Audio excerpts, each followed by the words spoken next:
Last night at like 11 o'clock at night, I decided that my son and I are going to go to Phoenix today to go see the Suns game.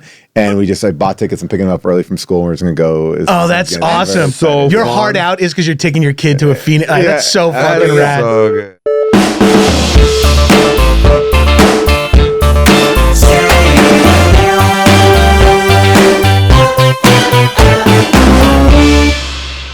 Hey everybody, welcome to Staying Alive. I am your one of your hosts, Adam Bally. And I am your host. You are, yes, in You're Los hosting Angeles. me. You're And my I'm host in hosting Los you. Angeles. We host each other. We're like a server farm. Yes. I'm Jon Gabrus, and we are, unfortunately, against your best wishes, viewers, we're still alive. We're still here. Sorry. Come for us, bitches. We We're have living. an amazing episode today. One of our oldest comedy. My level 2 improv teacher. Mine too. And my birthday buddy. We share the same birthday. That's so cute. I feel like I knew that. Paul Scheer is our guest today, the great Paul Scheer. He was my level 2 improv teacher as well. He fell asleep during one of my classes holding a burrito, and the burrito fell. I was a PA on Best Week Ever where he was also a talking head. Mm-hmm. And when I got put on a Harold team, I went into his record and I was like, Paul, I got put on Harold night. And I could see for a moment, he's like, where do I know you from? Yeah. Yet now, like, I don't think I think statistically, if you looked at our baseball cards of the industry, he would probably be the most recurring person I've worked with. Yeah, I mean, he's inspiring in how much he does and how many irons in the fire, how many different businesses he's running in. He's the first guy I know that was on Twitch podcasting. Like he knows what he's doing. And to me, I don't know if you feel it. I feel a very deep, like, he feels like a mentor to me in a way where it's like he'll tell you how it is, but he's so positive and he only wants the best for you. And he's inspiring from a distance, like just watching what he's doing, and then he's very inspirational to even speak with. Yes, yeah. I like anytime I can catch up with him and catch a little, like, vampire his energy a little. I like it. And now he's also a cold plunge freak, so I want to ask him all about that. Yeah, well, it's a really fun discussion. Are we pretending that it hasn't happened? Paul Scheer.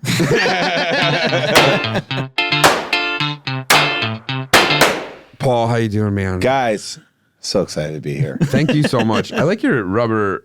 It's raining here in LA, and I actually was nervous before I came here. I was like, I should wear some good shoes because I respect both of your shoe games. Yeah. These Pally picked out for me at the Nike store when he got me in. Remember, you were like, you should wait and see what they drop off, and that was these. And Paul. You want to hear one of the best Pally dumb confidence stories? Yeah. Oh yeah, this is awesome. I got us into the Nike campus just from showing. We just showed up. Yeah, Dan Levy got him a trip to the Nike store. We didn't fully, as a gift for his birthday. We were in Oregon shooting the Portland episode. He's like, do you want to go with the Nike store to me? I bet you I could bring her. We go into the Nike store, and the guy's like, sorry, this is just for one person. And I go, Adam, go shop. I'll hang out outside. Yeah. And he goes, no. I'll go drop you off at the hotel. Starts driving me back to the hotel, goes, fuck it. We drive past the Nike campus. He's like, let's just try something. He goes up, just goes, hey, we're here to tour the Nike campus. And the security guard goes, do I know you? And Adam just goes, yeah, you do. And the guy's like, oh, okay. And we go in, we start walking around the campus. Then this is where Adam really hits. A dude just comes by and goes, Adam Pally? And Adam's like, yeah, what's going on? He goes, oh, I'm just a huge fan. He's like, oh, are you guys touring? And he's like, and Adam goes, well, not officially. I'm just kind of, and the guy goes, well, let me take you around. Takes us on like a 2-hour tour. Halfway through the tour, Adam goes, what do you do here? He goes, I'm the head of tours. This dude just happened to be a Pally fan that we ran into. And Adam's like, my man doesn't have an invite to the Nike store. He's like, I got you. We did like a underground tour. Like he did. We saw everything in the Nike campus, like every room, like the Jordan Center, the athletic center. Whoa. We got a 2-hour private tour. We just showed up. Yeah. And truly, a guy just saw us like kind of weirdly lingering Walking around yeah. looking at the Prefontaine statue. That is amazing. Like, see, I thought I had a good Nike story where I was invited to that secret Nike shop in LA. Have you ever gone there? I've been there. Where it's like in an office park. It's very Severance. It's like it's an office park. Then you walk. It's all white. And, yes. And then all of a sudden you walk through this wall and you're in this like cool thing. Mm-hmm. I was designing my own shoes. Mm-hmm. The only thing that was really awkward about it was at the end. They have like a basketball court. Yeah. And you're with somebody. Yeah. And it's like, well, I would like to take shots, but I don't want to watch you. I don't want you to be watching me take shots. It feels like weird. Yeah. And then he's like, you want to take some shots? I'm like, no. I don't. I would like to leave now. Like, if you weren't here, I would do it. But, take the shot, Paul. Yeah. I'm like, I'm not taking this shot. It felt really weird about the whole thing. Do you like your hyper dunks? But it was so cool to like, I mean, I love shoes and sneakers, and I like, my son just did his first presentation for school where he had to do like an oral report. Cool. 20-minute oral report. I bet he killed it. And he did it on Jordans. Yeah. It was he's your son. I feel like if I can't imagine your son not being good in front of a crowd. Well, he turns it up in different ways. He's a big sportsman, and that was like, he just like, I want to talk about Nikes and I want to talk about Jordans. And he did a full presentation. I learned about Jordans and he was really into it. And it was like, teachers from other classes came in. I was very proud of him, but I also just loved that he focused on sneakers. And have you shown him Air? No, I was going to, but June's like, I think it's too adult. And I was like, we're watching Traders. Yeah. What are we doing here? I was trying, it's just in offices. We did curse a lot, if that's an issue. Cursing is like, these kids see it all the time. Fortnite. Like, Fortnite Drake plays Fortnite, and it's like American History X. It truly is, and he's got like curb stomper. It really like, and Ed Norton skin ready to go. Yeah. The way that he plays it is that he has like this group of like 4 friends. Yeah. And meanwhile, he's 7. Yeah. That he FaceTimes, he puts his iPad up, and all 4 of them are in FaceTime, but you can't see any of them because all the iPads are standing straight up into the ceiling, and you just hear like, "Fuck that!" Like, meet me in the shed. We'll fucking tank this guy. Like, and you're like, Drakey boy, are you all right?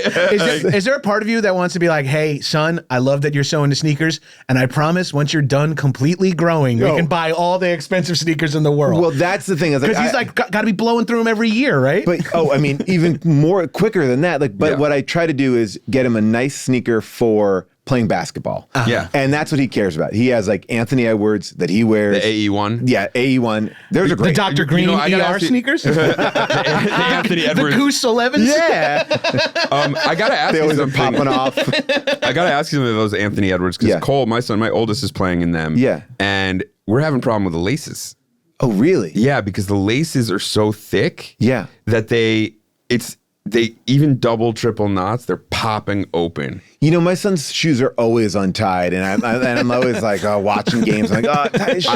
I am the worst parent. I will be like, there'll be someone at the free throw line. Yes, yeah. Like Cole will be like trying to box out at the free throw line while someone else is shooting, and I'll be like, Cole.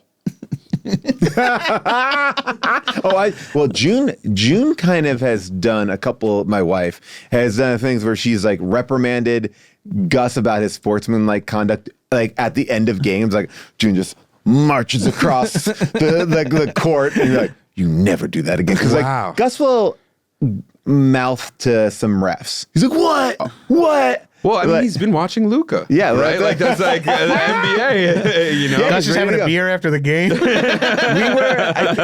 Oh my God, I'm forgetting his name right now. But we were at a AAU game, which is like the kids basketball thing, and Gus was going to the bathroom. He was at the urinal, and he's like, man, these refs suck. And then the bathroom door, like the stall door opened, and the ref. It was a former Clipper, and I'm blanking on his name right now for whatever reason. He's part of Lob City, and he's like, say that again, and Gus is like, yeah, validated. Wrong lesson. Like, basically, like an NBA player came out to be like, you're right, my man. The refs do suck. Refs, and let me tell your dad about crypto. I want to get your dad into Bitcoin. You got to set a good example for kids. I think that's the whole thing too, is like, how do you, when you're trying to teach them like sportsmanship, and look, if my kids go into professional sports, it would be amazing. I would love it. The probability of that, no offense to any parent, Exactly. is almost zero. Exactly. And so like the fact that we pretend that it's higher is like, what are we doing here? Yeah, no. Like, you're not going to say that to your kid who goes, No. I want to be a pro ball player. You don't go like, it's actually nearly impossible. By the way, this is what June used to do early on. Like, I told June, I was like, you can't do this. She's like, no, that's impossible. I was like, June, like, he's 5. He wants to play. He's going to be in the NBA. He's going to be in the NBA. Like, well, he could be June's statuette. He could be 7'6". You Yeah, never know. 100%. It's so it's triggering to me because like Jewish families, Yeah. it is like a common phrase from the moment you're a child. You tell someone like your dream, and they go, "Jews don't do that." It is so like it's direct verbiage of me being like, I want to be a basketball player, and my mom being like, Jews don't play basketball. Well, I mean, look, my family. In my experience, I don't know about professional level, but Jews be balling. No, Jews play basketball. Yeah, No, Every Jewish guy I know plays a lot of basketball. no. just because of that, they're fighting against it. Exactly. That's what I'm saying. They all have been told you're never going to make it to the pros from the moment they pick up a basketball. It's like the one, but if you're like academic or anything, Yeah. it's like, yeah, that's where you belong. You study those things. Oh yeah, and, like, I come from an Italian family, which I think has a lot of overlap with Jewish yes, families. yes, It's and like- Long Island. Yeah, Long Island. Say less. What is it like? I remember the first time we went to Disney World. Again, my kids were young, and they were excited to see like Woody and Buzz from Toy Story, and they were psyched, and it was great. And my youngest was like, "Oh my God, I got to meet Woody," and she's like, "Well, it's just a guy in a suit." And I watched my son go, like, brain like, because it's like, first of all, you have to put a lot, like, it really does. It's an amazing thing. It's like, yes, I've seen them in movies. Now they're giant. Yeah. Like they don't The look. logic is odd to begin with. Yes, but they've bought in, and I was like, June, what are you doing? And it's like, she's like, well, I'm not lying to them. This is a guy in a suit. I'm like, it's like now A case can be made that it all makes sense to whatever you want to do in that moment, but you're Yes. also like, let's wait 1 year. Well, my whole thing is this: it's not hurting anyone, right? Right. Like I know a lot of people got their issues about how they're going to deal with Santa Claus with their kids. Like, whatever, I'll get into that. But I mean, like, it's just like it's hard because I think we get so used to, I want to give my kids everything. I want to make sure they know what's up.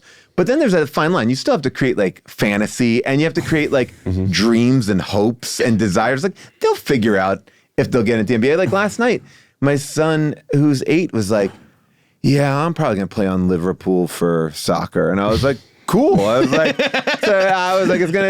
I was like, I'm gonna be bummed to miss you. Be in the UK. He's like, "I'll come visit." I was like, "All right." And that was it.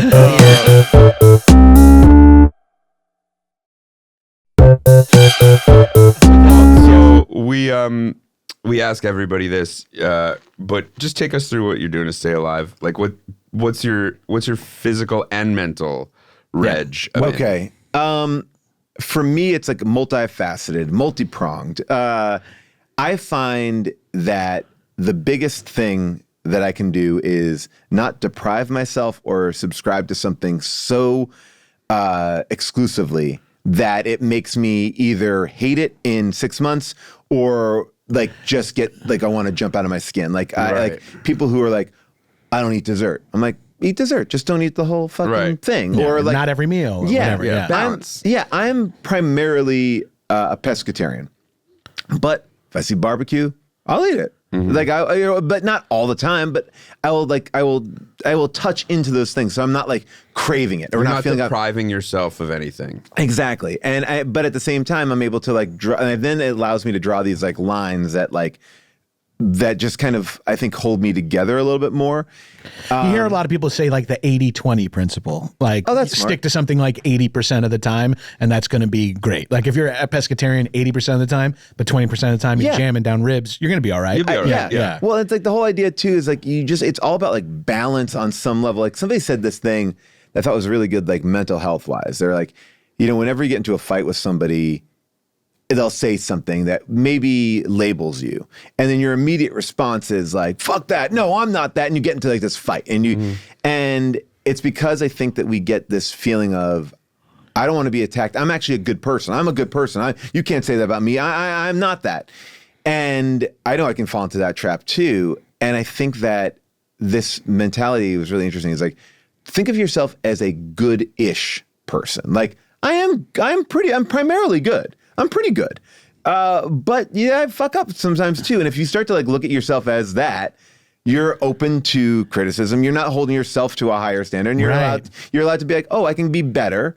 But I'm mostly good, but I fuck up too. And I think that's like, it's a weird way of thinking, but I think it follows that same idea. It's like, I still have stuff to learn. I still have places to go. It's a very like open way to live your life, because I think the reason that people get into those things is control, right? Because we're all just spiraling towards death, and no one knows any answers. So people get these rules in place to be like, this is how I cling to sanity, right? This is how I get through the day, by doing this specific thing in these rules and ways. So it is kind of like brave to be like, yeah, I don't know what's best. I'll try something. Well, I think it's sort of like, what makes you feel good, and it's like, I said when we had kids originally, or this is really the advice I give to anyone who has kids is like, don't feel pressure by anyone else's advice, because the way you're going to parent is going to be different than somebody else. And what works for one person doesn't always work for you.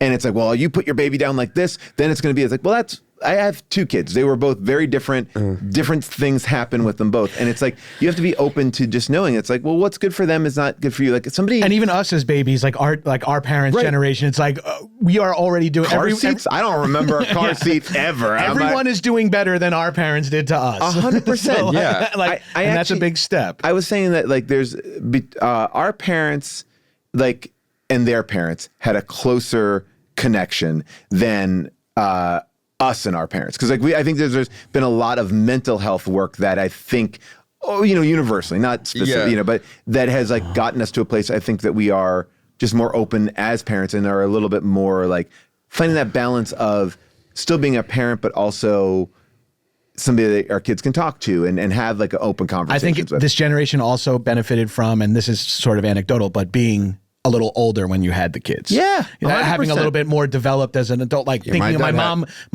was 21 when she had my dad me. had me You when know I what I was mean? 21, when he was 21. My mom and dad had me, I think, when they were before 25. I know that. Yeah, I mean, that's crazy. When my mom was this age, she was at my senior college graduation. Yeah. I mean, that is wild. But it comes a lot in health stuff, because whatever you're doing, someone's out there to tell you, well, actually not that. Yeah. And we were just talking about this before we started taping. Like, I love to cold plunge. I found a lot of success. We were gonna ask you about that, because do you have one in your house? I do. I also flooded my house with it, but that's why it's outside now. It's outside. How did you flood your house with it? I fucked up. You went above the fill here line? Yeah, no, it's like, he sat in it. So I had this smaller cold plunge. It was a good one.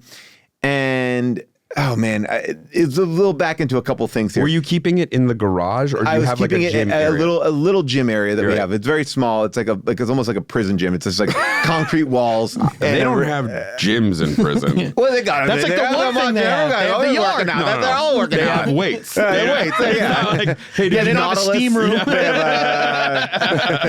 But so we is like, so we have this like smaller area. So I had it in there, and it was great. I loved it.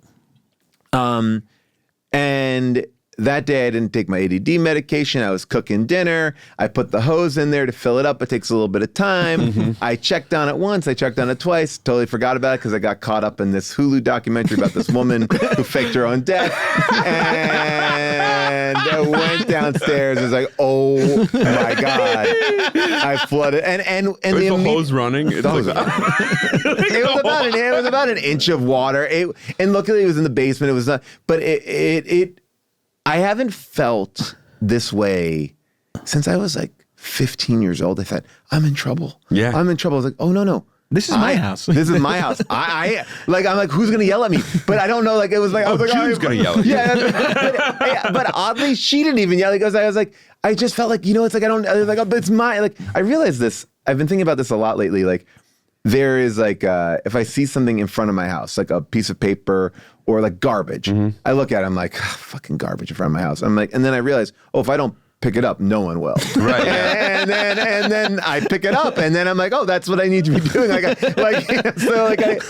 realize that's like a little metaphor for like, you gotta fucking pick up shit, even if you didn't put it there. You can't just walk by it.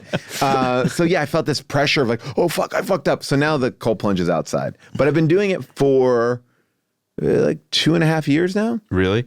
Now, physical benefits I've read anecdotally, and this is again, like I know nothing, but I've read that the physical benefits are not as, it's not like a sauna where like sauna, there are statistics and it's like, this is where the jury's out scientifically. Well, it's so interesting because I was excited to come on the show to talk about this because there's a study that was released this week about cold plunging.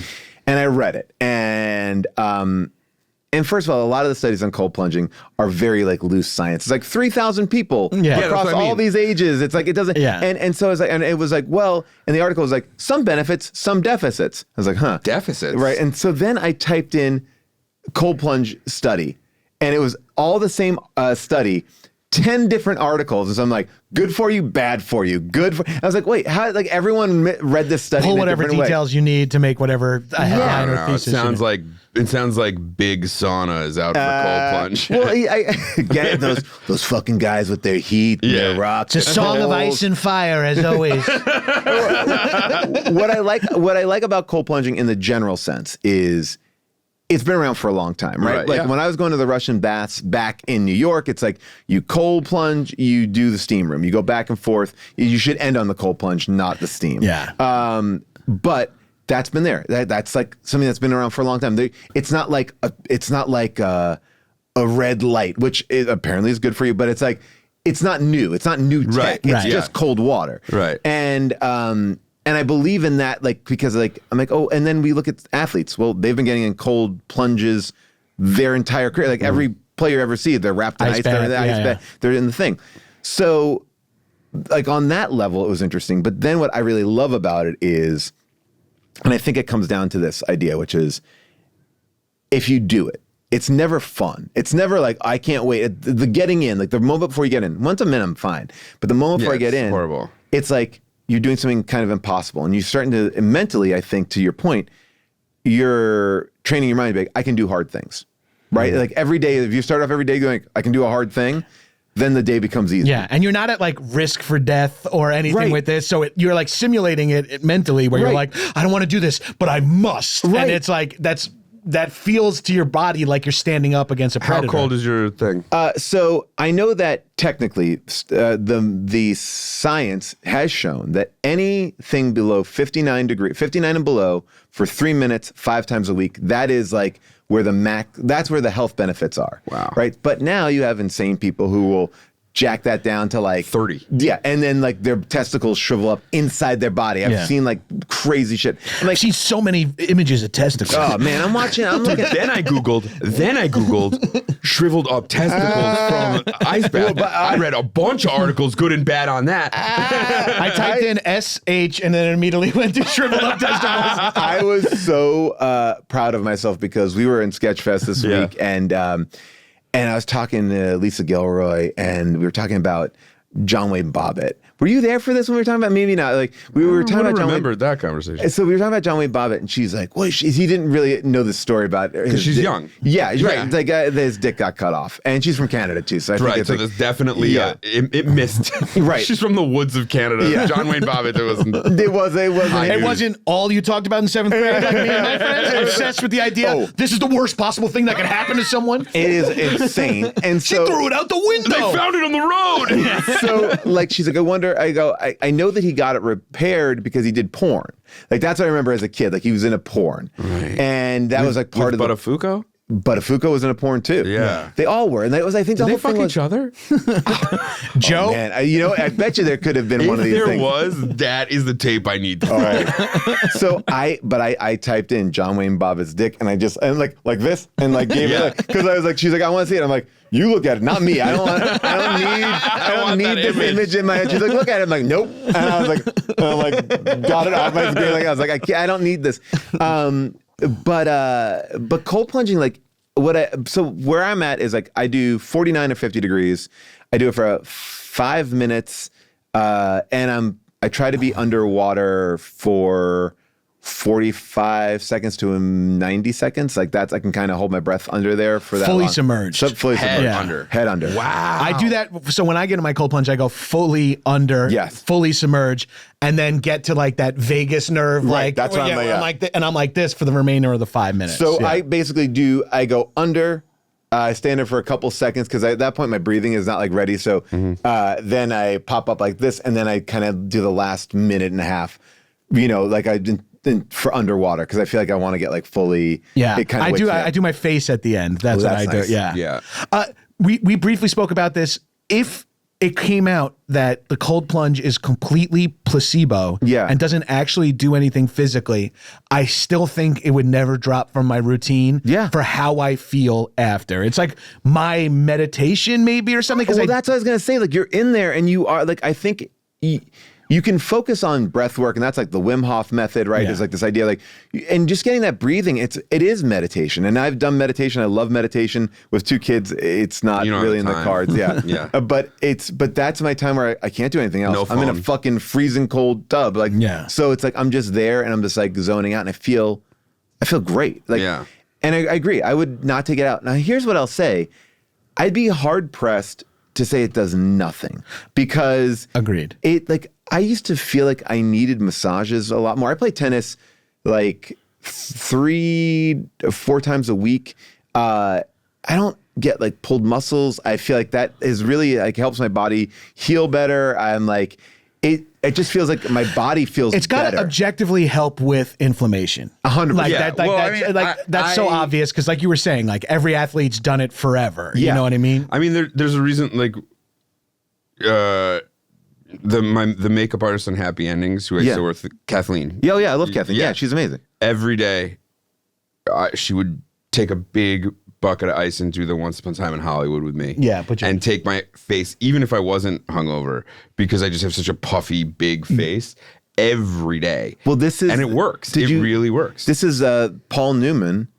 Did that every single day. Yeah. And I guess Tom Hanks was just on Dax Shepard or something. He was like, that's what I learned from Paul Newman. We like every day. Now Tom Hanks does every day too. It is good. It like actually like it. I think it's invigating at minimum. Yes. Like you're like, whoa, it feels good. I came to rely on it to work. You know what I mean? I was like, but it stimulates you. I think it's a good. It's a good reminder. Like, I just think it like wakes up your body. It's better than coffee. And there's a lot of like research that also says that like it gives you ADD meds can work like for 12 hours or so. That can give you a longer, more sustained engagement with the medicine. Not even with the medicine. Like almost in place of the medicine. No way. That's what my doctor was saying. Well, because you and I suffer from that. A ton. Yeah. And I need medication. I'm on medication. When we toured together. Yeah. And when I forgot my medication, it is noticeable. Like, this guy is already a minimum 2 to 3 room keys per week to his hotel. When we were in Miami and there was a prescription mess up and we're waiting on it, we got into the talent car and there was like 12 Four Seasons. I was like, Adam is fucking spiraling. Oh yeah, no, I can't keep it together. There's too many things going on, and I like leave doors open, I leave drawers open. I'll stop tasks in the middle. I'll 100%. All that stuff, and it gets really, really bad. So to know that maybe the cold plunge could help with that is interesting. I think the whole thing with the cold plunge is it's not like it's. And this is, I don't want to sound like this because I had somebody come after me about cold plunges the other day. It's like, we should tell you, we don't engage with our audience. Oh, okay, great. Yeah. All right, there you go. And we do like intense disclaimers all the time. Yeah. All right, great. We don't want to hear from the garbage people that are listening to this. All I'll say is like that. I can say like there are definite benefits that I feel, but I think it only starts to work when it is a part of like a regimen, like when it is consistent. Consistent, because it's like, and I think you will get like that woof, like it's like drinking like a Red Bull, like you'll get that, but I think like a consistency will be shown when you're in it a lot, and I love it. And then more anecdotal stuff.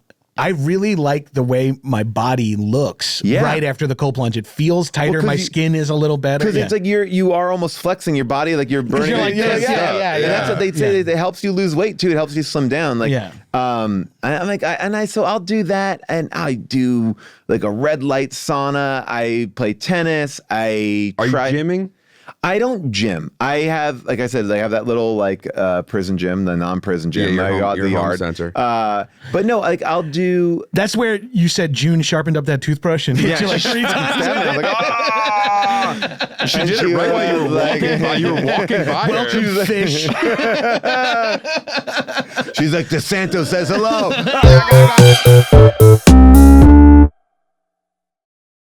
I got into this thing a while ago that I swear by, and I tell everybody because people are like, I don't have time to work out. I don't have time to work out. I'm like, if you can fuck around on the internet for 30 minutes, you have time to work out. Yeah. And so my entry point for everybody who's not working out is, if you can get on a treadmill, you do it in a gym, do it anywhere. Put it on 12 incline, and put it on 2.5. And just walk for half an hour. Like, if you do that every single day, you will get in some version of being in shape. Yeah, you can scrolling, you can do whatever you want. You can watch a movie, but it's like, just do. Like, that's the minimum, and you can still fuck around on the internet, like whatever. I texted him about this. I hit the incline treadmill walk yesterday. I did a half hour at 12. Yeah. The woman next to me, absolute smoke show, by the way, was reading a book while walking on the treadmill and turning pages. I was so envious. Yeah, dexterity. And I'm like, meanwhile, I'm watching like, YouTube on like my little phone. Yeah. And I was like, oh, that's fucking. You actually stumbled upon something here because, Paul, you're maybe one of the hardest working people I know in our. I think you guys are. Yeah, well, you have like 60 projects. You're always on the cusp of something. Whether it's you and Hubel, you and Jason and June, trying you to and get Amy, those thousands of dollars. Right. That's what I say. The king of W9s. You're prolific, though. You really are prolific. Is multitasking? I think I know exactly what you're going to say. Like, is multitasking something that helps you because of your ADD? Like, you're saying, like, you're doing 2 things at once, right? You're like scrolling, you're walking, I think that like before I was diagnosed with ADHD or whatever it is like I felt like I was a building that was in perennial scaffolding. Like, you ever see those buildings in New York City or anything? Or you're like, when are they gonna fucking finish this building? Like, what's going on? Like, why is it taking this long?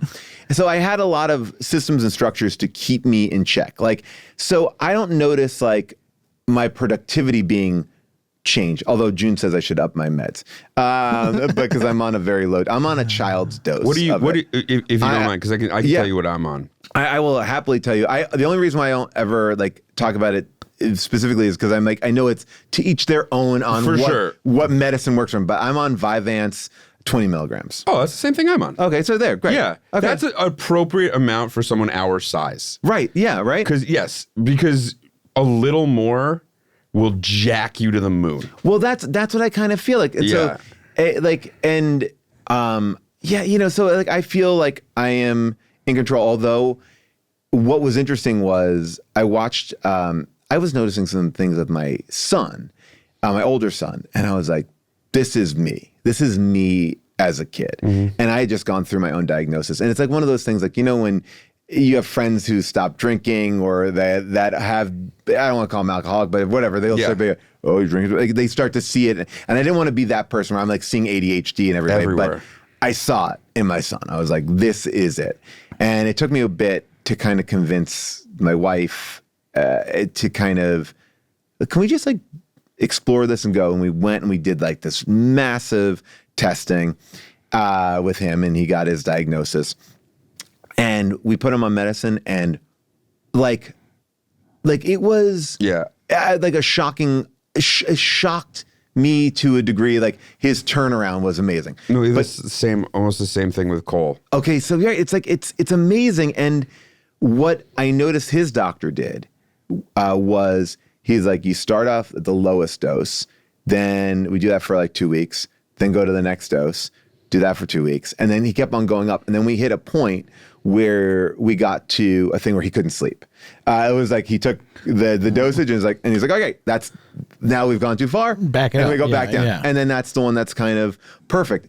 My doctor just gave me one. So I've never gone up or lower or anything. So maybe you should. I mean, I don't know. Yeah, I feel fine with it. I went up because similarly, Daniela was like, "Are you sure you're on ADHD medicine?" Right, yeah, that's what Juno said to me too. And so I went up to 40. Yeah.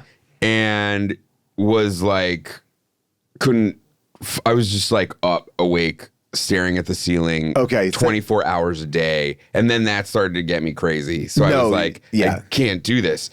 But I also have a mix of we run through our stats all the time. I mean, I'm on a whole list of medications like, antidepressant, ADHD, blood pressure, statin, like all that stuff. I feel like what I learned from watching my son, when we gave him medicine and his world opened up, I was like, oh, medicine works. Yeah. And I need to take this medicine every day so that I stay alive. Well, I wrote about this in my book a little bit too. Like I wrote a chapter about finding out that I had ADHD at in my 40s. And I was like, and it was the chapter I wanted to take out of my book. I was like, this feels like wah, wah. And everyone was like, no. And my editor was like, this actually helped me diagnose my husband. And I was like, oh, all right, I'll leave it. And it's been one of those chapters that so many people talk to me about because I just kind of go through my own experience about finding that out for myself. Because I was, to your credit, to your point, I think I was doing a lot of stuff and successfully doing stuff, but it felt like I was kind of just holding it, I was bear hugging it. My friend Brandon refers to that feeling of undiagnosed ADHD as speeding in a parked car. Yeah. Because you're just like, well, yeah, right. Yeah. You're just, and you don't and it's it's such a part of who you are that it's hard to see that you're not that, right. And what you can do. And well, yeah, you find yourself going well, I'm the guy who blanks. Right. And it's even if it's a behavior I don't want to have or that's affecting my life negatively, even on a minor level, you go well, that's me. I'm a forgetful guy. Right. That's me. I'm an overeater. That's me. And it's with that's addiction, that can be a lot of things. I'm known as the party guy, or I'm known as the guy. Relatable. I've been stunt eating since I was 12. You ate a snake. Yeah, I need to back out of that where I'm no one is impressed with how much you eat. There's no mom going, my big strong Italian boy, eat another meatball. I have to. That is in my brain. The clean plate club, all that stuff that I got praise for is arguably killing me now. Well, you know what? It's so interesting because it's the biggest change in my life that I've ever experienced is, did you guys drink water when you were a kid? No. That was not even an option as a thing. It was what? What am I? What am I? We were a water house, which is crazy because in hindsight, it was because we were broke. I didn't know, but all my friends had soda and juices at their house. We had milk and water were the only two options, even with dinner. I would drrink out of 2-liter bottles of soda. The juice was huge in my house. An orange juice or a grape juice would get demolished. We had no juices and no sodas in our house growing up. I remember we had just Cheez-Its and water. when I was doing blue flight. When I was first doing UCB, I was hanging out with this guy, Aaron Bergeron, super funny writer. Yeah, I love Berge, the best. And we would go back to my apartment. Both of us get 1-liter bottle of cola, whatever our cola, maybe it was Mountain Dew, maybe it was Coke, and we'd just be chugging that, playing Dreamcast and fucking the best. Life was great. And it was and then doing it at 11 o'clock at night. It was also not I was yeah, I would wait to eat food till I was done interning at the theater, cleaning up Respecto. And then I would get home at 2 a.m, wired from all that I'd done and seen, and order a full pizza and sit and watch a movie with director's commentary on and go through the pizza and be so happy. It was truly one of the happiest moments of my life. Our dumb careers allowed reverses time in some weird way where I ate dinner after midnight 4 nights a week. Yeah. I eat full 2,000 calorie. Yes. 2,000 calorie meals are not a real thing, but I would have them. Yeah, no, for sure. That world created a body clock for me that I think is actually my body's actual clock, which is go to bed at 2 a.m, wake up at 10 a.m. If that would be my ideal like Hours. Those are your office hours. That was, yeah. But I can't do that. No. And what are you clocking in at right now? Like what are you doing? Like you waking up 12:30 to 6:45, 7. Wow. I know, and that's not enough. And I know, like, everybody's guilting you about. Yeah. That is like the new fucking smoking. You're taking a it's I'm taking so much. Anytime someone talks about sleep, Adam's like, well, it's actually really hard for parents and work. And I'm like, totally. It's all just. But I've started getting more sleep, and it has changed for me. That's really good. I'm getting into bed a little, and it's crazy to me to be getting into bed at 11 p.m. It feels bananas. Right. But I started looking at like my schedule and being like, what am I doing between 10:30 and midnight that I can't do from 7 to 8:30? Well, this is the other thing too, and maybe you share this with me, is like I think, my medicine's worn off by then. Yes. There is something where I love that silence. There's no emails coming in. There's nothing. It's like family's quiet. asleep. Yeah. And it's like, it is a slightly meditative for me. Like, it's like, I'm not like doom scrolling, but I'm like, I feel like light in those hours. I should also be asleep. Yeah. Like there's no like, No, there's something, especially as a parent, we were just talking about this, how it's like that time at night, some people go and they play video games. Yeah. Some people go and smoke cigarettes. Yeah. Like your brother works out. Yeah. But that time, similarly, I'm not even on like Instagram anymore. I'm like looking at vintage watches on my phone or scrolling guitars. And like, I look forward to that during the day when I'm in like a hectic moment. I'm like, in like 8 hours, the kids will be asleep and I'll be looking at these watches on my phone. Well, that's what, like, and I don't know like what your partners are like in this world, because it's like ideally I like to watch TV on the couch, and I like to go to bed in the bedroom. Like, right. And June wants to be in bed almost at the same time the kids are in bed. Like, we're watching TV together as a family in the bed. The minute I get into bed, I'm like, I'm done. And June gets mad at me. I'm like, my body is trained for that. And then sometimes, but if I get like wrestled out of that, then I will stay up late. For me, I slept 1 hour last night. Yeah, you're doing great. I slept 1 hour, and I woke up to a text. What did I text you? Hold on, let me read the text you sent me because it is kind of funny and it's on game. This is a text I got at 2:54 a.m. from Adam Pally. Made it back to hotel across the street. Don't know if it's the hotel I've been staying at, but they put me in a room. Carry me to, I think this word's supposed to be glory tomorrow if I wake up. It says gkory. And I didn't get that because I was asleep like an adult, and I woke up at 7:30. I woke up, I'm eating yogurt and drinking coffee like a good boy. See you soon.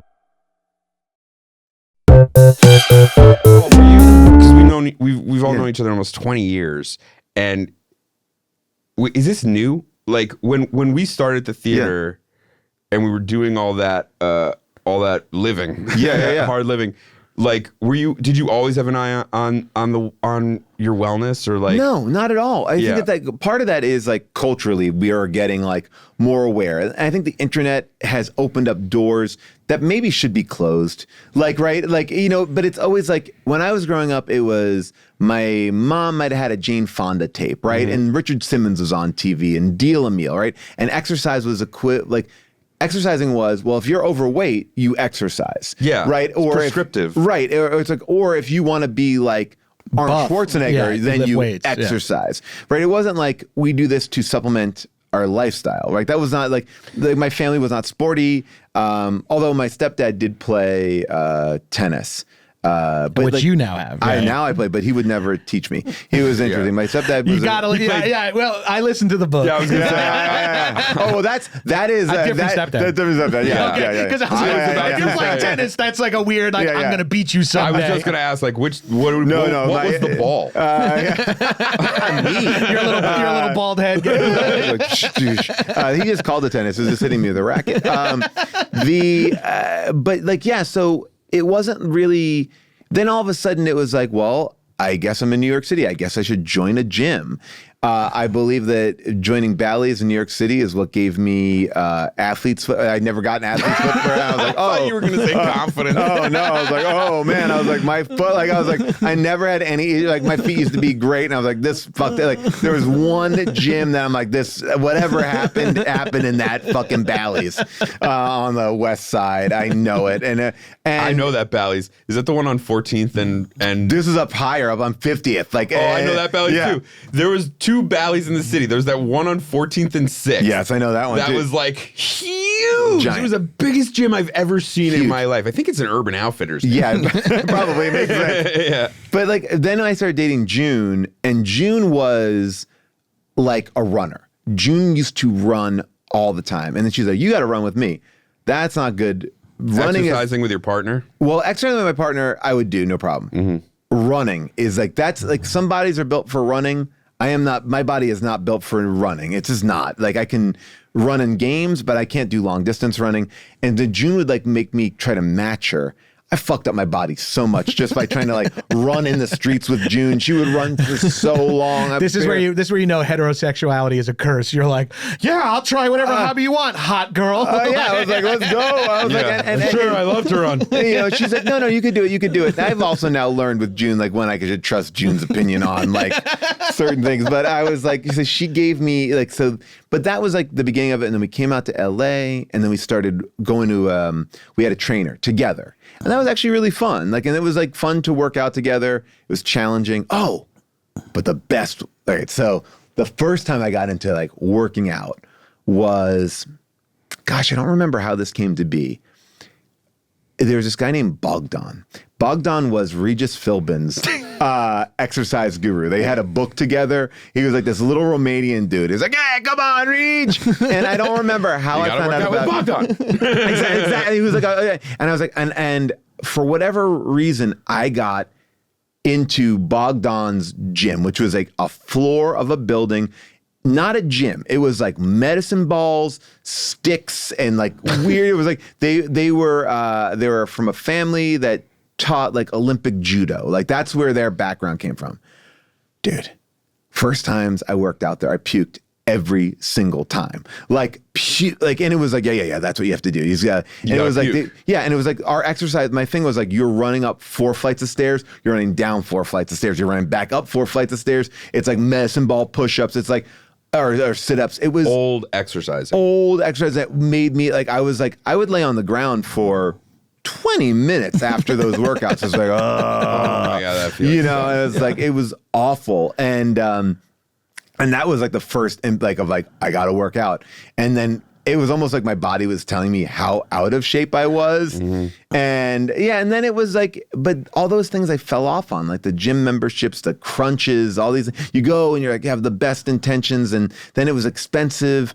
And the truth is like, I think you have to like learn that stuff and figure it out and then figure out how to implement it. The best thing for me has been like, we have a mirror, like the mirror app where it's like, it trains you. It like works you out. It has a class in there. Yeah. And it's like, and I thought, great, you can show me how to do that. Cause that's what I need. It's like our friend, mutual friend, Matt Moses used to write for that. Tonal. Oh, really? Oh, he was writing for Tonal. No, right? he did the mirror, then Tonal. Oh yeah. I have a Tonal. Which is I heard Tonal's great. Tonal's great. I love it. And there's another one now. It's like, it looks even the one that Terry Crews is selling. Yes. Which looks even smaller. That's what I liked. And I said to June, I was like, we should get that. And she's like, we're not having another exercise machine in our house. But I love all that stuff. And that became like something that I'm like, oh, I can do this at home.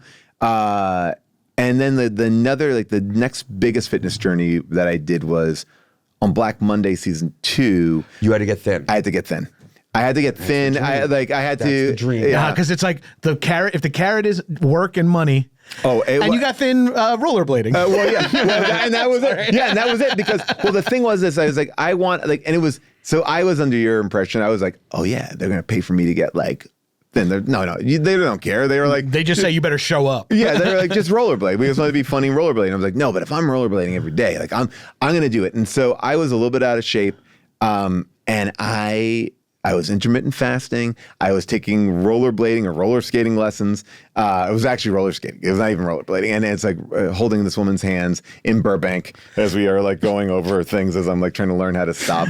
And that was really fun for me because I was like, oh, I have to be like shirtless on TV, and I'm never taking off my shirt on TV. So I was like, I wanted to look good, and that was like, and then I felt like once I got to that part of my like fitness, I'm being able to maintain roughly. I go off and on, but tennis has really been able to kind of even out because I'm moving, I'm having fun. It doesn't feel like I'm working out, but I think I'm doing the core principles of what a workout is. Yeah, you're getting movement. You're squatting. Yeah. What do we learn? Squat, pull, push. Push, pull, squat is for resistance training. Yeah. Right. But like what you're doing, like whatever's working for you, whatever you're making time for or it makes you happy, if you hate it, you're never going to keep doing it. It's like you don't need to like, it's like find the thing. It's like the whole idea, I think, of working out or staying healthy is just activating your body. It's like, and it's like, if it's yoga, like no one's going to say, well, yoga's not technically doing like as much as like, maybe like a core class or like, it's like everything is different. And those hot yoga class. I used to do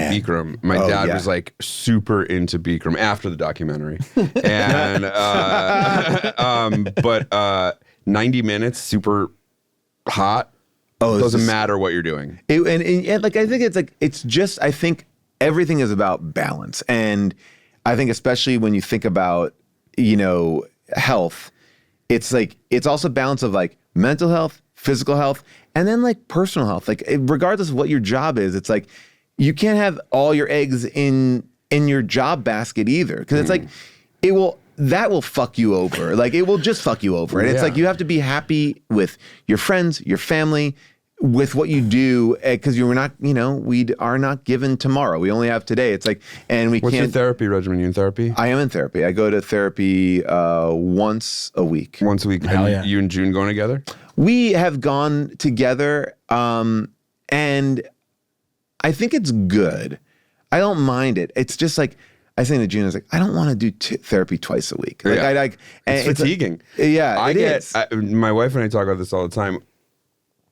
Therapy is so hard because you dread when you're really doing it, when you're like working through something. Right, yeah. You dread going because you have to do it. You're exhausted then after. You get there and it's heart-wreshing. Yeah. Then you're exhausted after for 2 hours. Yeah. And you're dealing with the after effects of it. And it takes so long for those after effects to just bleed into the day. 100%. Like it can really like ups, and then like it's like, did we just get into a fight? But you didn't get into a fight, but you actually just got to an emotional place that feels like. But then I'm also like, I'm always a person where I'm like at minute 40 is where I'm like, oh, now we got something. It's like, oh, we got to wrap up in 10 minutes. I'm so fucking pissed. I'm like, I got to get into it. And then it's like, but then if you come too prepared, like I want to talk about this, it's like, well, then you've been holding on to that for 5 days or whatever. Like, where you're like, remember Monday, that fight we had? Yeah, it's crazy. Speaking of 10 minutes, wrapping it up. Okay. You got to get your son and get on a plane. Get to Phoenix. Yes, I'm going to go to Phoenix with my son. My son and I, we get to go. We get to go. We try to go to a basketball stadium every year to a different place. We're going to go. So cool. So awesome. I was hoping Jimmy Butler was going to be there, but not happening. No, you're going to get a really pissed off Kevin Durant. We appreciate you making the time to come on. I here. love it. This is a good service you're doing. Like, everyone's trying. I feel like we all need to get these tips. We're just trying to make it to tomorrow. This is very self-serving for us to just bring on peers and experts and talk to them and learn from them. Yeah. And hopefully the listeners and the viewers are picking up some of this shit. Well, the one thing I should tell you that I am doing, and I didn't bring this up earlier, is I looping my urine. So we're big urine loopers. Yeah, by the way, the guy that you and Hubel covered on the dark web, the Action Boys were obsessed with him. Oh, really? Yeah, we're obsessed with that guy. Everything he pitches is bananas. And he's like one of those dudes who had one right idea like 8 years ago and then is just pushing it. And this is a guy who drinks his own piss, then when he pisses it out, he drinks it again. And he said that it cured his friend's testicular cancer was cured in 3 weeks from urine looping. Yeah. Dry land is a myth. So that's the episode title. That's it. Thank you. Scheer, thank you so much. Paul Scheer's the best. We weren't lying. I'm inspired. That was inspirational. Yeah. And again, like, I just like being around that dude. He like makes me feel like I can do anything. And we are lucky enough to have friends that are willing to guest on this podcast that hasn't aired yet. They don't know if anyone's going to watch it or listen to it. He's super busy. He's flying with his kid to go see a basketball game today and squeezed in time with us. That's a fucking good guy. Yeah. He's a mensch. Probably has 60 other jobs. He probably has to watch 4 movies on an iPad this weekend for all of his assorted jobs. Yeah. No wonder he's on Vyvanse. He's got to watch all those movies. Yeah. But yeah, between Unspooled and How Did This Get Made, he does have to watch 2 movies a week, no matter what. So you got to pay attention. You need that ADHD medicine. You need to be multitasking. Yeah, but what an amazing conversation. Go buy his book. Yeah, his book is awesome. Phenomenal. And if you're a fan of audiobooks, Paul reads it, and you know he's funny and charming. Yeah, so download that. Yeah. You can get that on Audible. Yeah. I believe is where I'm listening to it. Thank you guys so much for listening, and we will see you next time. Stay alive.